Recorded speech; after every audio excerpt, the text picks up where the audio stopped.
ఉత్తర కొరియాకి సంబంధించినటువంటి అధ్యక్షుడు కిమ్, ఆయన మిస్సైల్ టెస్ట్ బోర్డు చేస్తుంటాడు. ఆ మిస్సైల్ ఎటిల్లి పడతాయి ఎవరికి అర్థం కాదు, అంత విచిత్రమైనటువంటి పరిస్థితి. అట్లాంటి కిమ్ గారికి ఇప్పుడు అర్జెంట్ గా ఒక కీలకమైనటువంటి హెచ్చరిక జారీ చేశారు. ఆ ఏదైతే న్యూక్లియర్ వెపన్స్ ని అమెరికా మీద వాడుతుందంట. ఇరాన్ మీద గనక దాడులు ఆపకపోతే, ఇరాన్ మీద దాడులు ఇలాగే సాగితే నా దగ్గర ఉన్న అణుబాంబులు తీసుకెళ్లి అమెరికా మీద వేస్తానని వార్నింగ్ ఇచ్చారు. ఈయన అణుబాంబులు అసలు ఈ దగ్గర ఉన్నాయో లేదో తెలియదు. ప్రతిసారి వాళ్ళ అమ్మాయిని తీసుకుని, లేకపోతే వాళ్ళ ఆవిడ తీసుకుని, లేకపోతే ఇదివరకు వాళ్ళ చెల్లిని తీసుకుని ఫోటోలు దిగుతుంటాడు, వీడియోలు చేసుకుంటాడు.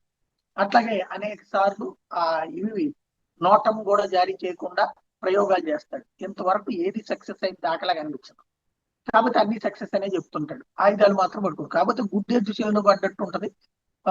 ఇంకోటి, అక్కడ ఉన్నటువంటి వ్యవహారాలు ఎట్లున్నాయో ఎవరికి తెలియవు కాబట్టి వాడు ఏదో చాలా పెద్ద పుడింగ్ అనినే భావించేటటువంటి పరిస్థితిని క్రియేట్ చేస్తూ ప్రచారం చేసుకుంటుంటాడు.